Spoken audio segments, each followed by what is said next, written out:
আমি আসলে প্রেজেন্টে থাকার চেষ্টা করছি। ওইটা শ্রীলঙ্কাতে শেষ হয়ে গেছে, আমার ফোকাসটা ছিল এই সিরিজ নিয়ে। সো নেক্সট বল কী হবে ওই ওই জিনিসটাতেই ছিলাম আমি সবসময়। একটু আগে পাকিস্তানের হেড কোচ প্রেস কনফারেন্স করে গেছেন, তো উনি বলছে যে মিরপুরের উইকেটটা আনএক্সেপ্টেবল ফর ইন্টারন্যাশনাল স্ট্যান্ডার্ড আর কি, এবং এটা আইডিয়াল হবে। আপনারা যখন ব্যাটিং করেছেন তখন কি এরকম কিছু মনে হয়েছে যে এটা ওরকম আইডিয়াল না আছে?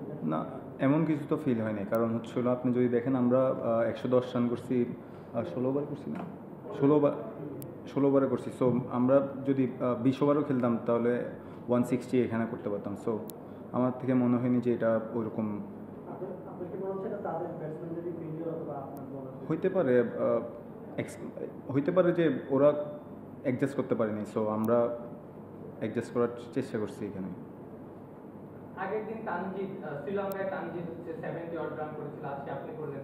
একটা আলোচনা আছে আমাদের মধ্যে যে যেদিন আপনি ফেল করেন সেদিন তানজিদ বড় ইনিংস খেলেন, যেদিন তানজিদ ফেল করেন আপনি বড় ইনিংস খেলেন। আপনাদের মধ্যে আসলে এই ব্যাপারটা কেমন? অবশ্যই এটা আপনারা যদি বলেন তাহলে ভালো, কারণ একজনকে না একজনকে খেলতেই হবে। আর টি-20টা স্পেশালি যেদিন সেট হয় ওকে এরকম একটা স্কোর করলে আমাদের জন্য ইজি ম্যাচ জিতা।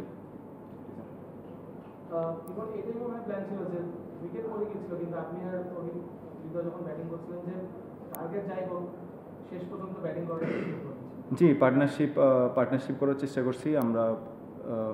এই ইন্টেন্ট ভালোই ছিল, আমাদের কথা হচ্ছিল যে ইন্টেন্টটা ঠিক থাকবে, কিন্তু আমাদের রিস্কলেস যত ভালো খেলা যায় আর কি। মুস্তাফিজের বোলিং সম্ভবত আজকে সবচেয়ে কম রান দিয়েছে 4 ওভারে বাংলাদেশের জন্য, 6 রান 2 উইকেট। খুব ভালো বল করছে মুস্তাফিজ ভাই, খুব ভালো বল করছে। আদার্স বোলারও অনেক ভালো করছে, যার কারণে হচ্ছিল আমরা ওদেরকে কম রানে বুক করতে পারছি। আপনি তো ক্লাব বল ওপেনার পাওয়ার প্লেটা খুব দারুণভাবে কাজে লাগে, কিন্তু যখন ব্যাক টু ব্যাক ফেলিওর আসে তখন আসলে ব্যাকুদ্দামাকে কি চিন্তা হয়? আপনি কি ন্যাচারাল খেলাটা খেলার চিন্তাই থাকে, নাকি কিছু রান করে আসলে জায়গাটা পাকা করা? টিম ম্যানেজমেন্ট থেকে এই ধরনের ওপেনারদের আসলে কীরকম মেসেজ এই ধরনের ওপেনার পেলে আসলে তারাও ন্যাচারাল খেলাটা খেলতে পারে? আসলে যখন ব্যাক টু ব্যাক উইকেট আসে তখন স্বাভাবিক যে কোনো টিমের একটু প্রেশার আসে। তো আমাদের প্ল্যানিংটা থাকে হচ্ছিল ছোটো একটা পার্টনারশিপ করা, ইন্টেন্ট থেকেই থাকবে কিন্তু হচ্ছিল ছোটো একটা পার্টনারশিপ করে ইনিংসটা বিল্ড করা। শ্রীলঙ্কার বিপক্ষে যে বোলিং অ্যাটাকটা আপনারা সামনেছেন যদি একটু ফাস্টে দেখেন, কোম্পানি একটা ম্যাচে খেলেন মাত্র, পাকিস্তানের বোলিংটাকে কি একটু কমজোরি মনে হয়েছে কিনা? স্কোরিং ভালো করেছেন বলেই বলছি কোশ্চেনটা। ভালো করলে আসলে সবার থেকে একটু ইজি মনে হয়। সো না, ওরাও ইন্টারন্যাশনাল খেলতেছে, সবাই এক্সপিরিয়েন্স, ওইখানে অনেক এক্সপিরিয়েন্স বলার আছে। সো ভালোই ছিল ওরাও।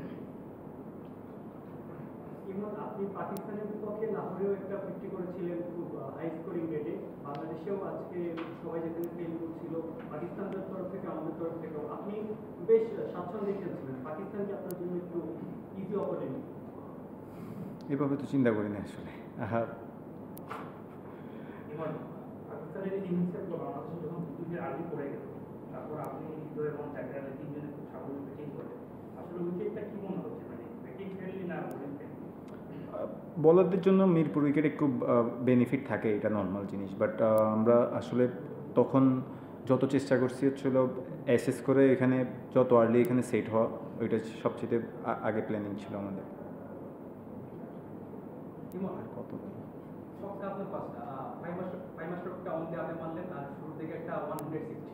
সবচেয়ে বেশি এনজয় করছেন কোন ছক্কাটা?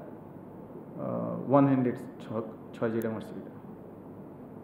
ছক্কা নিয়ে একটা প্রশ্ন করেছিলাম যে আগের ম্যাচে তানজিদ 6টা ছক্কা মেরেছিল, আজকে আপনি 5টা মেরে, তখন যেমন দেখা যায় যখনই আসলে আপনারা শর্ট ইনিংস খেলেন 4-5টা ছক্কা থাকে, তো আসলে আপনাদের কি সিক্স হিটিং অ্যাবিলিটি একটু বাড়তি অ্যাডভান্টেজ দিচ্ছে কিনা যে টি-20 সঙ্গে টি-20 মানানসই ব্যাটিংটা করে? অবশ্যই টি-20 খেলতে হলে এখন এই অ্যাবিলিটিটা থাকতেই হবে। আর আল্লাহর রহমতে আমাদের টিমের সবারই এই অ্যাবিলিটিটা আছে। একদম লাস্ট যে ব্যাটসম্যানটা আছে ওরও এই অ্যাবিলিটিটা আছে যে 6 মারার। সো এটা আমাদেরকে অনেক উপকার ভালো দিচ্ছে, এবং এটা আরও যত বেশি অ্যাডাপ্ট করতে পারবো আমাদের জন্য ভালো হবে। Last two question. বাংলাদেশ তো অনেকদিন পর টি-20 দেশের মাটিতে 4টা টানা বাইরেই খেলেছে, এই উইকেটে আপনারা কি আপনার সিরিজের আগে ব্যাটিং নিয়ে আপনার কোনো অ্যাডজাস্টমেন্টের কথা চিন্তা করেছিলেন নাকি, বা কোনো প্ল্যানে এগিয়েছেন নাকি? জি অবশ্যই, আমাদের প্ল্যান ছিল এখানে ম্যাচ ডেতে হচ্ছিল যত আর্লি আমরা উইকেটটা অ্যাসেস করতে পারবো তো আমাদের জন্য তত ভালো হবে। সো আমরা আজকে খুব ভালো অ্যাসেস করছি। 2টা উইকেট আর্লি পড়তে পারে, এটা স্বাভাবিক T20 ক্রিকেট, বাট আমরা আদার্স যারা ব্যাটিং করছি আমরা উইকেটটা ভালো অ্যাসেস করছি। বাউন্সটা কি ভালো ছিল সব খেলায়? জি, ইভেন বাউন্স ছিল, ওরকম আনইভেন 1-2টা হইতেই পারে। ওইখানে বলাররা যখন বল করতেছিল ওই কিছু ভাঙা ছিল, এখানে পরে হয়তো বা এদিক ওইদিক করতে পারে 1-2টা বল, বাট ইভেন ছিল। লাস্ট 9 বছরে টি20তে পাকিস্তানকে হারানোর একটা রেকর্ড ছিল না আজকে সেটা হলো। টিম মিটিংয়ে এটা নিয়ে কোনো আলোচনা হয়েছিল নাকি পাকিস্তানকে 9 বছর ধরে টি20তে আমরা হারাই? না, এমন কোনো আলোচনা হয়নি।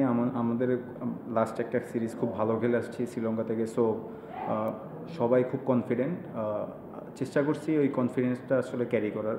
সো ওইভাবে আমরা আসলে নামছি। থ্যাংক ইউ ভাই।